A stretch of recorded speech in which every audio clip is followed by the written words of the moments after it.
Halo, selamat pagi. Apa kabar pemirsa? Selain berita utama tadi, sejumlah laporan menarik juga akan menemani aktivitas Anda di pagi hari ini. Bersama saya Rosalin Ju, berikut seputar iNews Pagi selengkapnya untuk Anda.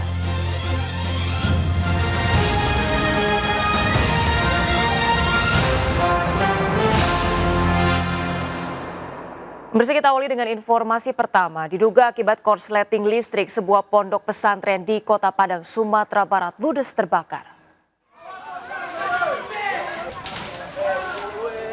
Kobaran api membesar secara cepat dan menghanguskan pondok pesantren Tahfiz Nurul Quran, Kecamatan Koto Tanga, Kota Padang.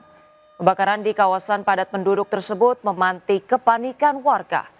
Mereka pun berusaha menyelamatkan harta benda, mengantisipasi kebakaran yang semakin besar. 5 mobil kebakaran dikerahkan dan api berhasil dipadamkan dalam tempo 40 menit. Diduga kebakaran terjadi akibat korsleting listrik di salah satu ruangan di Ponpes. Kabid Operasi Damkar Kota Padang Sultan Hendra mengatakan bahwa selain Ponpes Nurul Quran, api juga melalap beca motor. Tidak ada korban akibat kebakaran, namun kerugian mencapai ratusan juta rupiah. Penyebab kebakaran masih dalam investigasi. Pemirsa, Polres Metro Bekasi Kota akhirnya menetapkan pegawai BNN sebagai tersangka KDRT. Sejumlah barang bukti dan rekaman CCTV diamankan petugas. Sementara Badan Narkotika Nasional memastikan tidak akan melakukan intervensi terhadap proses hukum yang ditangani kepolisian.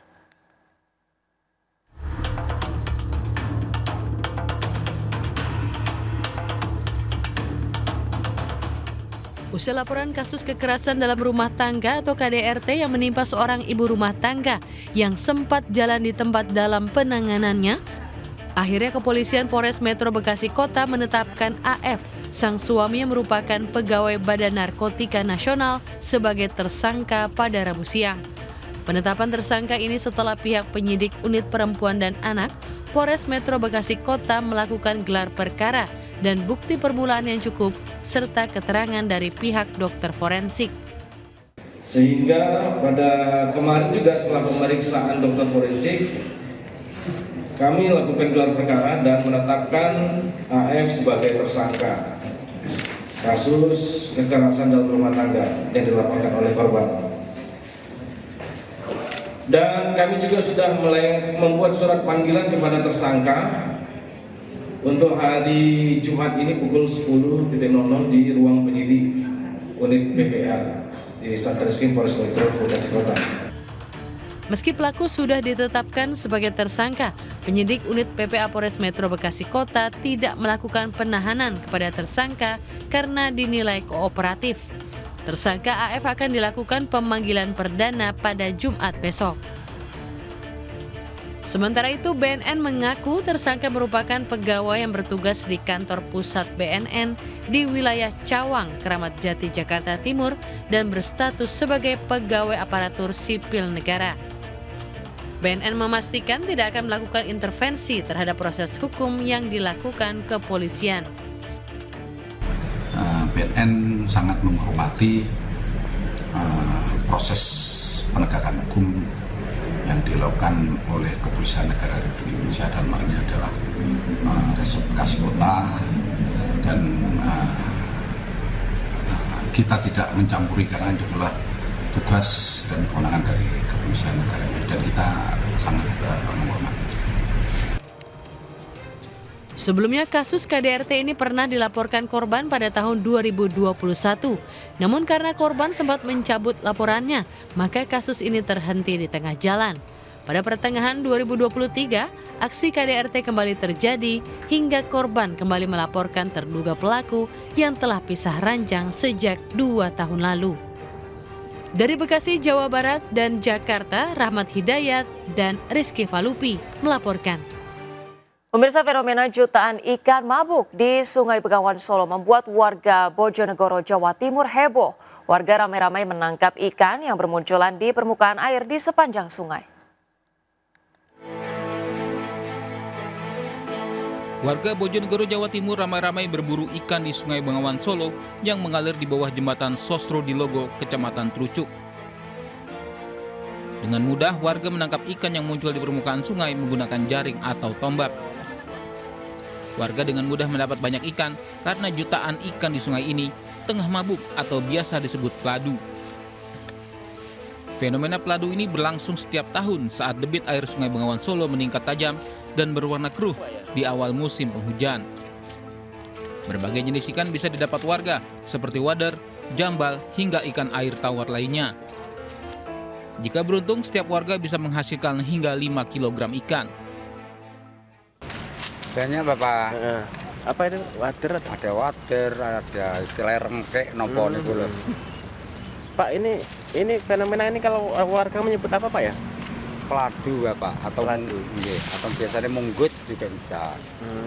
Ini kan apa Pak kok ikan-ikan pada mabuk biasanya? Ada air baru, terus air hujan turun ke Bengawan, terus airnya kan keruh Pak. Ini naiknya juga tinggi ya airnya ya.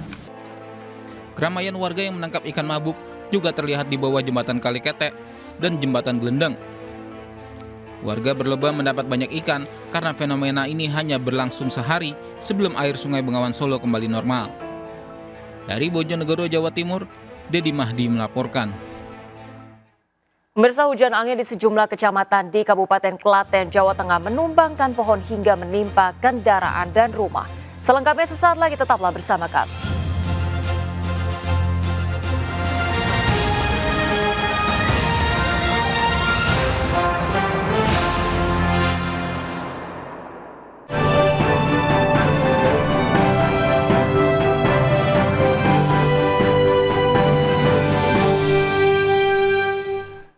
Pemirsa, foto sejumlah ASN Bekasi di lapangan Stadion Patriot Chandra Bahaga dengan memegang jersey bernomor punggung 2 menjadi sorotan.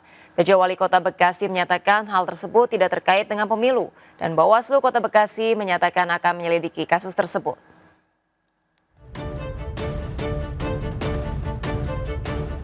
Inilah foto sejumlah ASN pemerintah Kota Bekasi, Jawa Barat di lapangan Stadion Patriot Chandra Bahaga yang menuai sorotan. Angka 2 pada nomor punggung di jersey olahraga diindikasikan sebagai dukungan salah satu pasangan Capres-Cawapres. PJ Wali Kota Bekasi, Raden Ngani Muhammad, akhirnya angkat bicara. Menurutnya, kaos tersebut disiapkan Bank BJB sebagai sponsor, sehingga kejadian tersebut spontan dan tidak direkayasa. Pada saat melakukan pemotretan juga perlihatkan jangan ininya nama kecamatannya, di belakang itu ada masing-masing nama kecamatan. Nah begitu ada yang membalikan, ternyata nomor urutnya terfoto 2 gitu, karena memang itu urutan yang disusun rapi di dalam plastik, masih di dalam plastik semua gitu. Itu yang saya dapat informasi. Sementara Bawaslu Kota Bekasi masih menyelidiki terkait dugaan pelanggaran 12 ASN di foto tersebut dan akan ditindaklanjuti hingga diberikan sanksi disiplin. Dari warga sipil lah sebagai bentuk dari partisipasi masyarakat sebenarnya. Apa barang bukti apa yang disertakan ke Bawaslu? Oh ya, barang buktinya ya dari pemberitaan media ya yang sudah secara masif lebih dahulu muncul. Ini kan ada 11 camat ya. Melalui mekanisme pleno terlebih dahulu ya, jika nanti memang kami sepakati untuk diregistrasi, tentu semua yang terlapor akan kami mintakan klarifikasi seperti itu. Bawaslu Kota Bekasi bersama PJ Wali Kota Bekasi sudah menandatangani fakta integritas bahwa ASN wajib netral selama pemilu 2024. Dari Bekasi, Jawa Barat, Rahmat Hidayat melaporkan. Pemirsa, ribuan warga menghadiri acara Desak Anies di Kabupaten Tanah Datar, Sumatera Barat. Dalam orasinya, Anies Baswedan menebar 5 janji untuk Tanah Minang jika diberikan mandat oleh rakyat.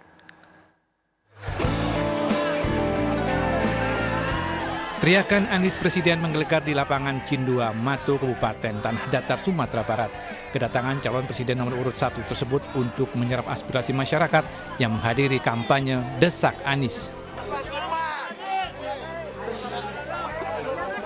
Di hadapan ribuan warga, mantan Gubernur DKI Jakarta tersebut menebar 5 janji untuk Tanah Minang jika terpilih sebagai presiden. Di antaranya revitalisasi jalur kereta api, perbaikan jalan nasional, revitalisasi Pasar Serikat C, Batu Sangkar, menjadikan sumber embarkasi haji, dan pembangunan stadion berstandar FIFA.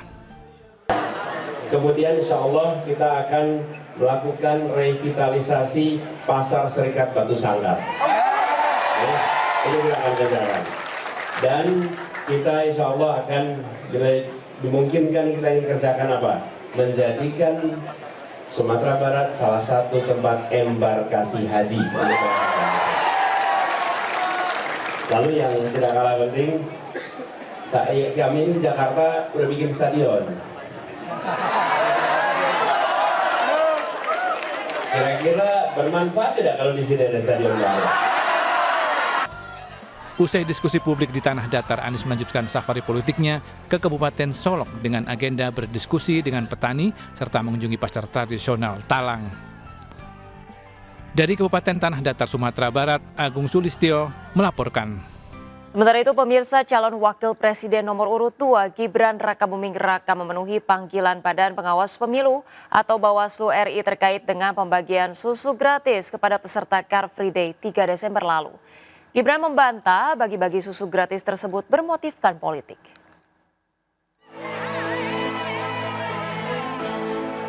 Cawapres nomor urut 2 Gibran Rakabuming Raka memberikan keterangan setelah diperiksa selama 1 jam oleh Badan Pengawas Pemilu atau Bawaslu RI Jakarta. Gibran dipanggil Bawaslu terkait pembagian susu gratis kepada masyarakat saat Car Free Day 3 Desember 2023. Wali Kota Solo tersebut membantah pembagian susu gratis bermotif politik. Dalam acara tersebut tidak ada ajakan dan tanpa atribut politik. Dia sudah berkenan untuk menunggu. Terima kasih.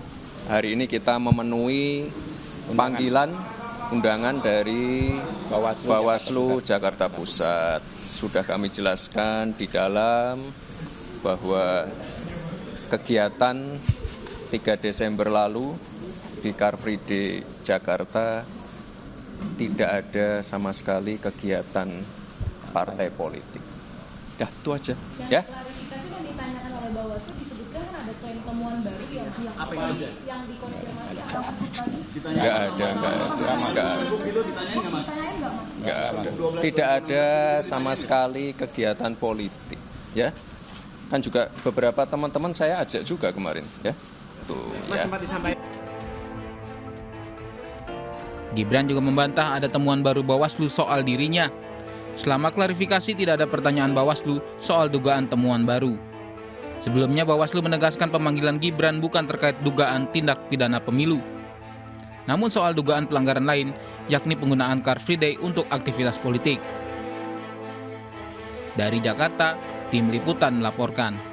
Pemirsa, Badan Pengawas Pemilu atau Bawaslu Provinsi Banten mempertanyakan simulasi pemungutan, penghitung, dan rekapitulasi hasil suara pemilu 2024 yang dilakukan Komisi Pemilihan Umum Kabupaten Kota di Banten. Dengan hanya mencantumkan 2 pasangan calon. Sebab 2 paslon untuk surat suara Pilpres 2024 jelas-jelas tidak sesuai fakta karena Pilpres diikuti 3 paslon. Badan Pengawas Pemilu atau Bawaslu Provinsi Banten mempertanyakan simulasi pemungutan, penghitungan dan rekapitulasi hasil suara pemilu 2024. Dalam simulasi yang dilakukan Komisi Pemilihan Umum Kabupaten Kota di Banten tersebut hanya mencantumkan 2 pasangan calon untuk surat suara Pilpres 2024. Bawaslu mengkritik karena faktanya Pilpres 2024 diikuti oleh 3 paslon. Ketua Bawaslu Provinsi Banten Ali Faisal mengatakan simulasi pemungutan, penghitungan dan rekapitulasi hasil suara bertujuan untuk memberikan edukasi kepada masyarakat, ihwal, tata cara dan proses teknis di TPS. Karena itulah pelaksanaan simulasi harus dilakukan sesuai kondisi sebenarnya di lapangan pada 14 Februari 2024. Ya agak sedikit mempertanyakan ya kan simulasi itu sejatinya memberikan informasi, pemahaman secara teknis, tata cara ya dalam pelaksanaan yang mirip menyerupai pelaksanaan realnya pada tanggal 14 Februari. Sehingga kita bisa nanti melakukan evaluasi, mitigasi, ada kekurangan di mana, kesalahan di mana, dan itu kan melibatkan banyak pihak. Nah, salah satu yang paling fundamental dari simulasi itu kan surat suara. Nah, kita lihat surat-suaranya hanya ada 2 pasangan calon. Bawaslu Banten mendesak KPU Banten agar hal-hal teknis dalam pelaksanaan pemilu diperhatikan secara teliti, sebab tidak menutup kemungkinan kesalahan selanjutnya dapat terulang terkait soal-soal teknis yang tidak diperhatikan secara rinci. Dari Serang, Banten, Mahesa Apriandi melaporkan. Pemirsa, surat suara dalam simulasi yang hanya menampilkan 2 pasangan calon dianggap menyesatkan. Di Solo, Jawa Tengah, anggota PDIP protes terkait dengan surat suara simulasi tersebut dan meminta untuk ditampilkan 3 paslon sesuai dengan jumlah pasangan capres-cawapres yang berkontestasi.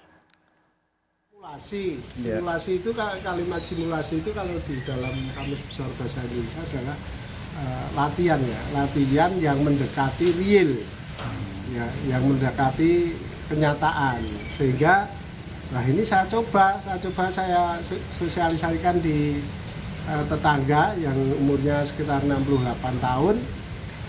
Saya coba, Bu, besok kartu suara pilpresnya ini. Saya buka, dia tanya, loh kok nggak ada fotonya yang rambut putih, begitulah. Saya ngomong, ini hanya untuk contoh. Pemirsa, 3 calon presiden Anies Baswedan, Prabowo Subianto, dan Ganjar Pranowo akan beradu ide strategi kembali pada debat Capres ketiga tanggal 7 Januari nanti. Dengan sejumlah isu dan tantangan yang dihadapi Indonesia di bidang pertahanan, keamanan hingga geopolitik, para calon diharapkan bisa membawa inovasi yang baru untuk Indonesia yang lebih baik. Dan berikut apa kata fakta.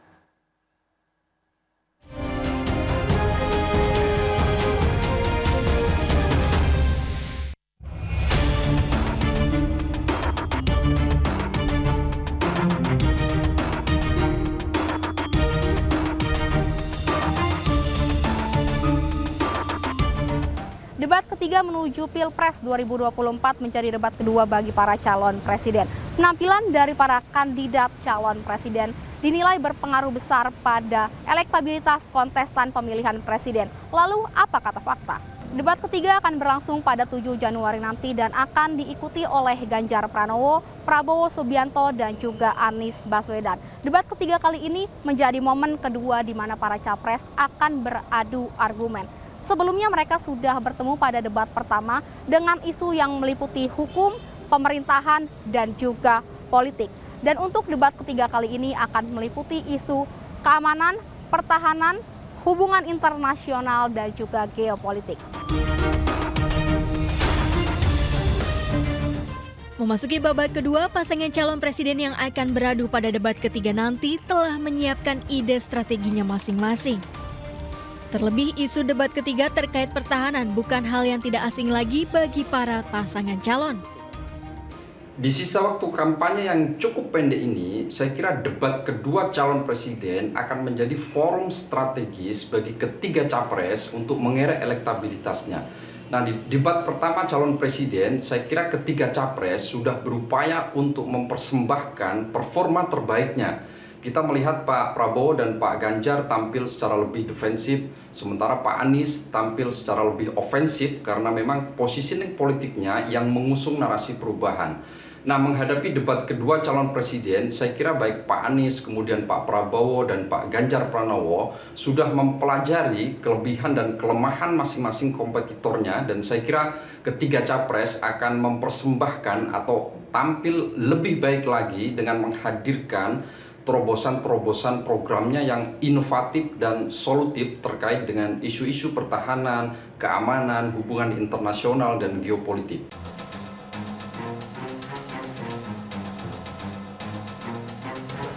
Beberapa kesamaan dan juga perbedaan visi misi dari ketiga paslon terkait tema debat ketiga nanti.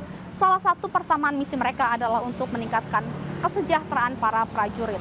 Salah satunya dari kubu Ganjar misalnya yang menerapkan sistem 5.0 di salah satu poin mereka yang berbunyi akan mensejahterakan para prajurit. Dan untuk kubu Anies Muhaimin mengatakan akan memberikan penghormatan serta kesejahteraan TNI Polri dan juga mendorong ketersediaan alutsista. Dan untuk kubu Prabowo Gibran akan meningkatkan gaji dari ASN, TNI Polri serta pejabat negara demi kepentingan negara Indonesia.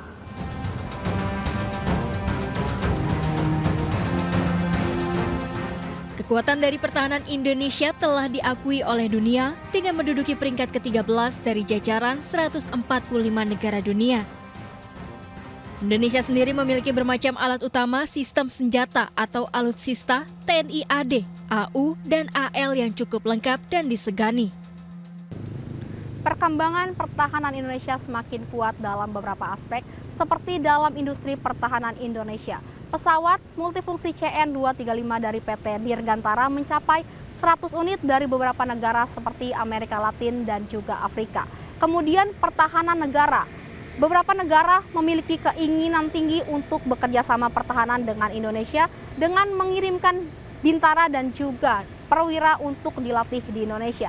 Kemudian geopolitik, berada di geografis yang strategis yaitu terletak di antara persilangan samudra menjadikan Indonesia simpul krusial dalam jaringan internasional.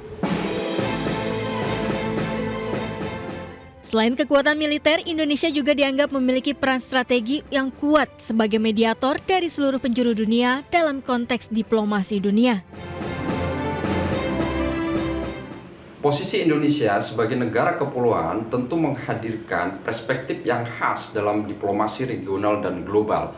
Nah, sangat mungkin bagi Indonesia untuk mengambil peran strategik sebagai mediator atau penengah dalam berbagai konflik regional. Nah, sejauh ini saya kira keterlibatan Indonesia secara aktif dalam berbagai forum seperti ASEAN, kemudian PBB, kemudian G20, saya kira bukan hanya memperkuat citra global Indonesia, tetapi sekaligus meneguhkan komitmen Indonesia untuk menyumbangkan berbagai ide-ide terbaiknya dalam menghadapi berbagai tantangan global yang terjadi.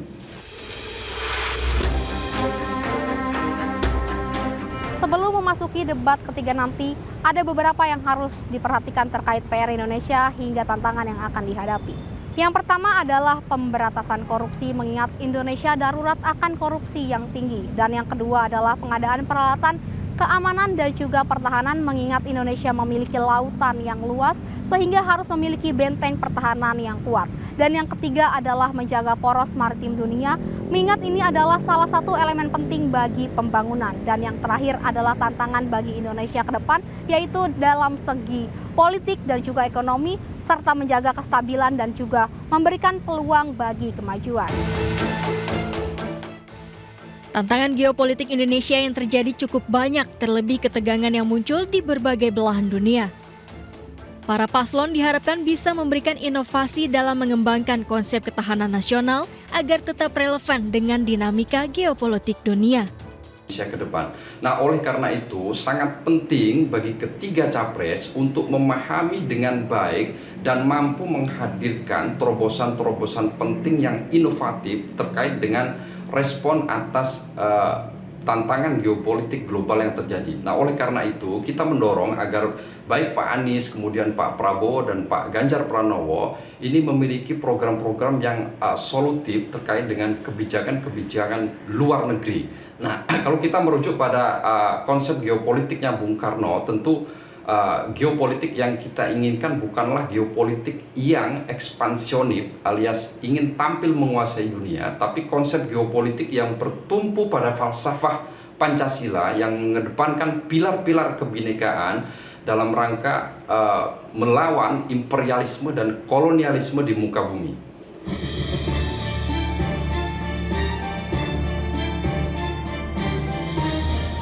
Apakah ide strategi masing-masing akan berpengaruh pada elektabilitas kontestan pemilihan presiden?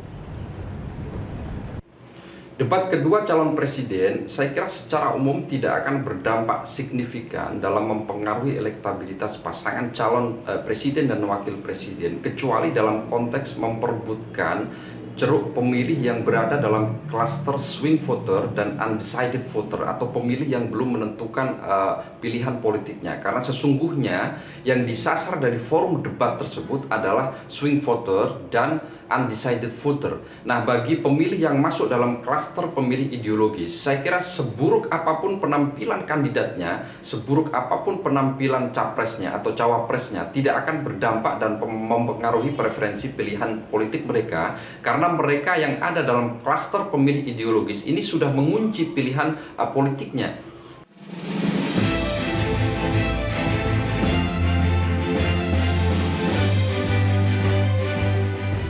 Ide dan gagasan tema debat ketiga Capres akan disampaikan pada 7 Januari 2024. Soal pemenang tentu bisa bias kembali ke preferensi politik masing-masing. Namun tetap debat Capres pertama dan selanjutnya akan menentukan pilihan masyarakat Indonesia. Saya Nisa Sahib bersama juru kamera Sutrisno, sampai jumpa di Apa Kata Fakta selanjutnya.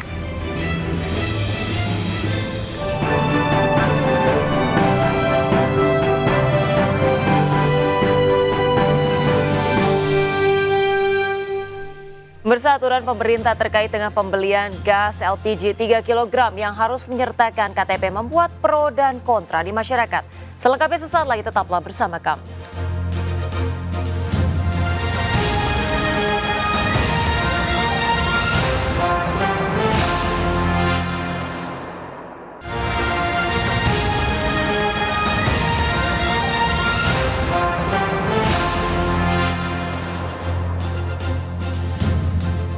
Pemirsa, terima kasih Anda masih bersama kami. Upaya peredaran 15.000 butir pil ekstasi digagalkan Satres Narkoba Polrestabes Medan, Sumatera Utara. Polisi meringkus 3 pelaku.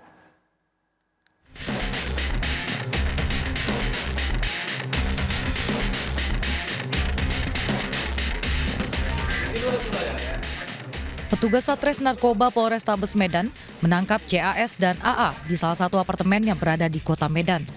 Didapati puluhan bungkus pil ekstasi dengan 2 warna berbeda, yakni hijau dan coklat. Total setidaknya terdapat 15.000 butir pil ekstasi yang disita dari tangan keduanya. Usai dilakukan pengembangan, polisi kembali menangkap 1 pelaku lainnya yang berperan sebagai pemasok ekstasi kedua pelaku tersebut. Pihak kepolisian kini tengah mendalami keterangan ketiga tersangka untuk menangkap 1 pelaku lagi, yakni Y, yang merupakan pemasok utama. Dari hasil pemeriksaan, narkoba yang disita dari para tersangka rencananya akan diedarkan di malam pergantian tahun. Barang bukti sebanyak 15.000 jenis ekstasi dengan berat bersih 3.500 gram dan 1 buah tas ransel warna hitam dan 3 unit HP masing-masing merek Samsung, Oppo, dan Vivo. Dengan ketangkapnya JAS dan AA, dikembangkan lagi barang didapatkan dari inisial DH. Dari DH itu barang dari mana dan dilakukan pertemuan untuk bisa mendapatkan inisial Y, tapi pada saat ditunggu inisial Y sudah melarikan diri. 3 pelaku yang ditangkap saat ini terancam akan dipenjara selama lebih dari 5 tahun karena dijerat Undang-Undang Nomor 35 Tahun 2009 tentang narkotika. Dari Medan, Sumatera Utara, Adi Palapa Harahap melaporkan. Pemirsa, diduga akibat tali penarik putus, sebuah kapal tongkang terseret arus sungai hingga menabrak 2 dermaga di perairan Sungai Musi, Palembang, Sumatera Selatan. Akibatnya kedua dermaga tersebut hancur. Video amatir menunjukkan detik-detik sebuah kapal tongkang menabrak 2 dermaga di kawasan Tujuh Ulu, Palembang. Kapal menabrak atap dermaga hingga hancur. Sementara seorang warga yang menyaksikan kejadian tersebut sempat menjauh dari dermaga untuk menyelamatkan diri. Kepolisian Air dan Udara Polrestabes Palembang langsung ke lokasi kejadian dan menggelar olah TKP.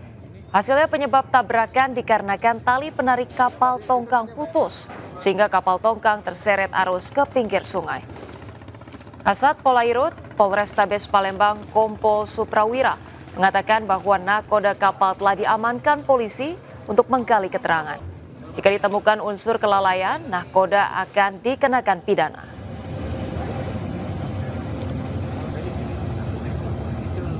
Pemirsa, Sungai Batanghari yang meluap membuat ribuan rumah warga di 3 kecamatan Kabupaten Tebo terendam banjir. Banjir juga menutup akses jalan utama penghubung antar kecamatan sehingga warga tidak dapat beraktivitas. Sementara banjir luapan Sungai Batang Merau, Kabupaten Kota Sungai Penuh Jambi juga meluas. Ratusan korban di pengungsian warga berinisiatif mendirikan dapur umum. Dari pantauan udara, banjir membuat akses utama dan jalan penghubung kecamatan maupun desa yang ada di Kabupaten Tebo, Provinsi Jambi terputus. Akibatnya warga tak dapat beraktivitas. Tingginya intensitas hujan membuat Sungai Batanghari maupun air kiriman dari Kabupaten Damasraya, Provinsi Sumatera Barat ini meluap ke permukiman warga. Akibatnya 3 kecamatan di wilayah Kabupaten Tebo, yakni Kecamatan Tujuh Koto, Kecamatan Tujuh Koto Ilir, dan Kecamatan Sumai terdampak banjir. Polres Tebo bersama Kodim 0416 Bute menyalurkan bantuan sembako kepada warga yang terdampak. Kita turun ke lapangan, tepatnya di Kecamatan Tujuh Koto, jadi ada beberapa desa yang sudah kita kunjungi. Mudah-mudahan apa yang kita lakukan, apa yang kita sampaikan, kita berikan kepada masyarakat dapat meringankan beban masyarakat dari bencana banjir ini. Kami akan tetap mendukung, menjaga, dan juga menjaga situasi kondusif di lapangan. Masyarakat mudah-mudahan segera bisa beraktivitas secara normal, dan kegiatan pengamanan baik itu dari Polres, dari Polsek ataupun dari Kodim akan tetap kita laksanakan pada daerah-daerah rawanan yang bencana ataupun banjir. Sementara itu wilayah terdampak banjir di Kota Sungai Penuh juga semakin meluas. Banjir merendam ribuan rumah warga yang tersebar di 6 kecamatan. Salah satunya yang terparah di Kecamatan Hamparan Rawang dan Tanah Kampung dengan ketinggian lebih dari 2 meter. Untuk memenuhi kebutuhan makan bagi korban banjir di lokasi pengungsian, warga berinisiatif mendirikan dapur umum yang dikoordinir oleh Karang Taruna dan relawan. Adalah kami kewalahan di segi makan.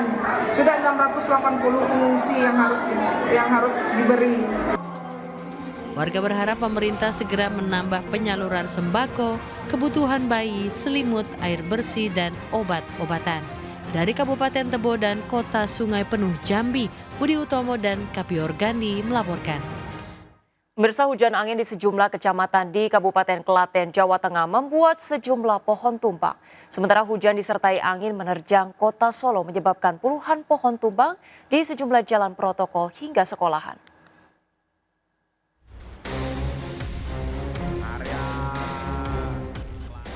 Inilah video amatir saat detik-detik hujan angin menerjang sejumlah wilayah di Kabupaten Klaten, Jawa Tengah, Rabu siang.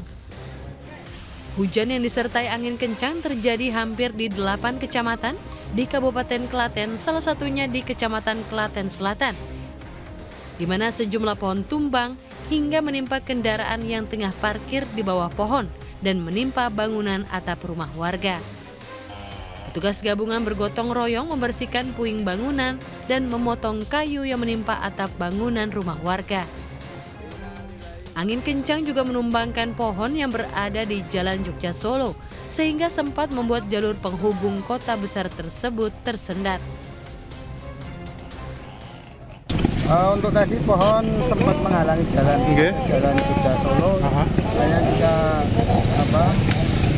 potong kecil-kecil untuk buka akses jalan. Sementara itu di Solo, Jawa Tengah, terdapat 12 titik pohon tumbang, salah satunya di Jalan Slamet Riyadi.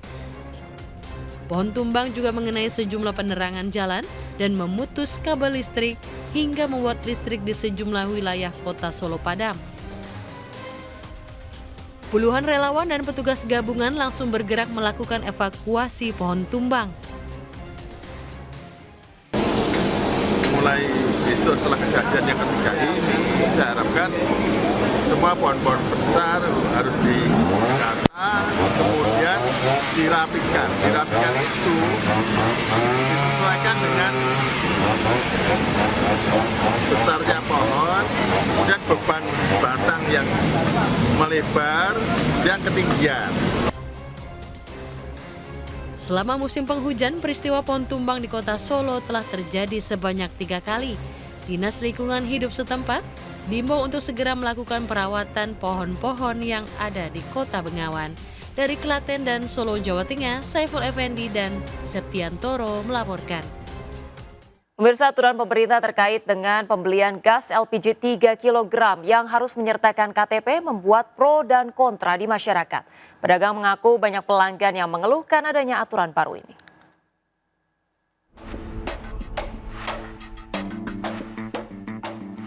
Aturan yang mulai berlaku mulai 1 Januari 2024 ini dinilai mempersulit pedagang maupun pembeli. Seperti di pangkalan gas di wilayah Sukma Jaya, Kota Depok, Jawa Barat. Pedagang mengaku banyak pembeli yang protes terkait adanya aturan tersebut.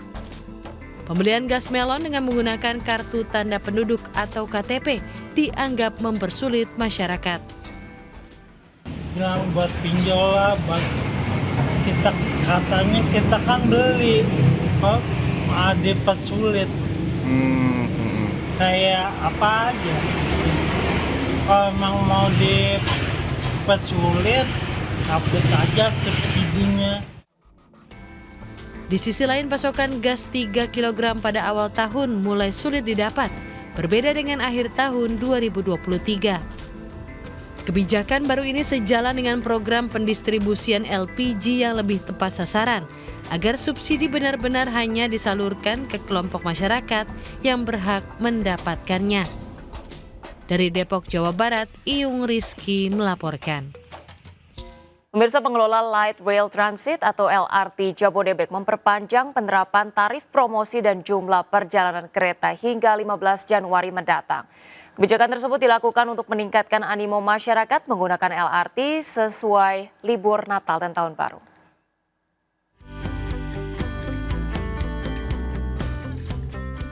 PT Kereta Api Indonesia memperpanjang penerapan tarif promosi dan penerapan pola 240 perjalanan kereta. Langkah tersebut ditempuh untuk meningkatkan minat masyarakat menggunakan Light Rail Transit atau LRT Jabodebek sebagai alternatif moda transportasi. Manajer Humas KAI Divisi LRT Jabodebek, Mahendro Trang Bawono memaparkan, penambahan perjalanan berlaku mulai 2 Januari hingga 15 Januari 2024. Penambahan jadwal berdampak pada pemangkasan waktu kedatangan antar kereta menjadi sekitar 7,5 hingga 15 menit. Sebelumnya pada Desember 2023, KAI menerapkan skema jadwal sebanyak 202 perjalanan pada hari kerja dan 200 perjalanan pada akhir pekan. PT KAI juga masih menerapkan tarif promo untuk LRT Jabodebek. Selain itu, pada bulan Januari dan Februari, KAI masih menerapkan tarif promo yang skemanya masih sama pada bulan Desember lalu. Kedua hal ini, penambahan perjalanan dan penerapan tarif promo ini kami lakukan untuk meningkatkan animo masyarakat menggunakan moda transportasi LRT Jabodebek. Skema tarif promo yang berlaku sampai akhir Februari 2024 sama dengan promo yang diterapkan pada Desember 2023, yaitu maksimal Rp20.000 pada pagi dan sore hari. Kemudian maksimal Rp10.000 pada jam 9 pagi hingga 16 sore. Dari Jakarta, Helmi Sajangbati melaporkan. Pemirsa, pesawat tanpa awak milik militer Israel diduga menggempur sebuah gedung di Beirut, Lebanon yang menjadi lokasi seorang pejabat tinggi Hamas. Akibatnya pejabat tinggi itu tewas bersama 3 orang lainnya.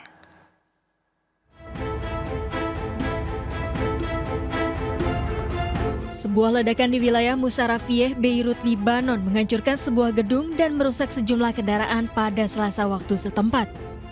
Ledakan turut menewaskan Saleh Al-Rauri, seorang pejabat tinggi pejuang Hamas bersama 3 orang lainnya. Demikian disampaikan pejabat Hamas dan kelompok Hizbullah Lebanon.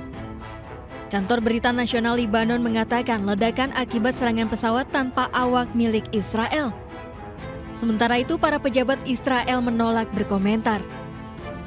Al-Rauri, salah satu anggota senior Hamas, juga merupakan pendiri sayap militer Hamas, Brigade Al-Qassam. Kematiannya dapat memicu pembalasan besar-besaran militan Hizbullah. مثل ما شفنا العدو الصهيوني ما عنده محرمات بيستهدف كل المناطق حتى السكنيه، عمليه الاغتيال اللي صارت امبارح عمليه كبيره. طبعا نحن نستنكر كأي ضحيه هذا الموضوع ونحن نعطيه رد من المقاومه هذا الموضوع بالنسبه له. Terkait masalah tersebut, PBB mendesak dilakukannya pengendalian diri secara maksimal terhadap pihak yang bertanggung jawab. Pasalnya setiap tindakan gegabah bisa memicu kekerasan lebih lanjut atas konflik Gaza. I think our message to everyone has been is the same, that because of the escalating tensions and the fragility of the situation in the region, we are calling for maximum restraint from all parties. We don't want any any rash actions that could trigger further violence. Serangan yang diduga dilakukan drone milik Israel terjadi di Musharrafiyeh, wilayah pinggiran kota Beirut yang merupakan basis kelompok militan Hizbullah sekutu Hamas. Jika Israel berada di balik serangan tersebut, hal ini dapat menandai peningkatan besar dalam konflik Timur Tengah. Pemimpin Hizbullah sendiri, Sayyid Hasan Nasrullah, telah bersumpah untuk membalas setiap tindakan Israel yang menargetkan pejabat Palestina di Lebanon. Pemirsa, seorang bayi dan 3 lainnya tewas ketika serangan udara militer Israel menggempur markas Bulan Sabit Merah Palestina di Khan Yunis. Pasukan udara Israel juga menembaki kawasan di sekitar markas dengan pesawat tanpa awak.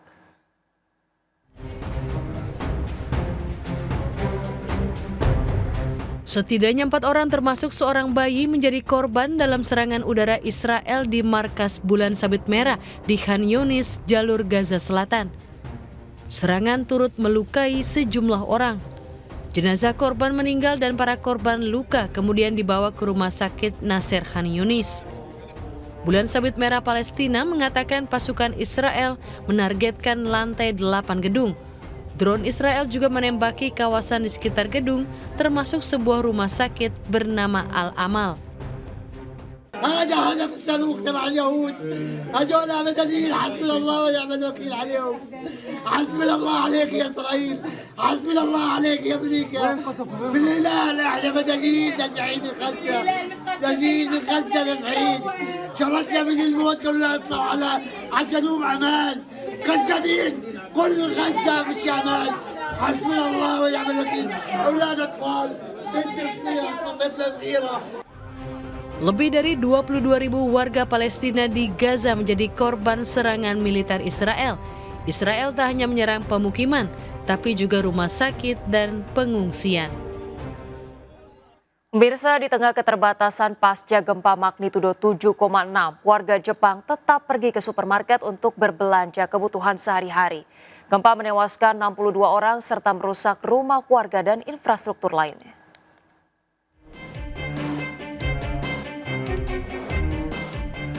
Sebuah supermarket di Semenanjung Noto, Prefektur Ishikawa tetap beroperasi meski listrik padam pasca gempa dengan magnitudo 7,6.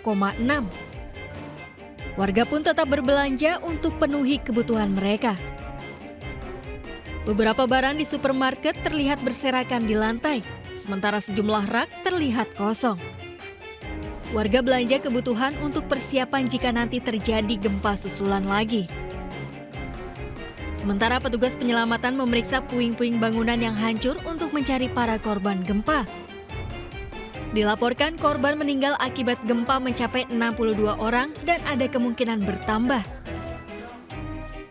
Perdana Menteri Jepang Fumiko Kishida menyatakan tim penyelamat berpacu dengan waktu untuk menyelamatkan para korban yang masih hidup. Personel tim penyelamat pun ditambah beserta anjing penyelamat.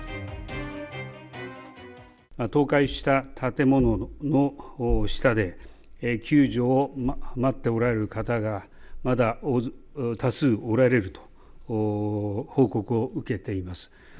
本日も各実動部隊において自衛隊の人員を1000名規模から2000名規模に増強するほか、自衛隊、警察において救助犬を2倍以上に増強するなど体制の強化を行い、人命第一で救命救助に全力を尽くしております。 Pemerintah kirimkan bantuan air, makanan, selimut hingga persediaan lainnya bagi warga yang terdampak gempa. Namun layanan air, listrik, dan telepon seluler masih terputus. Pemirsa, kami akhiri jumpa kita pagi ini. Saya Rosalin Chu, selamat beraktivitas, tetap semangat dan sampai jumpa.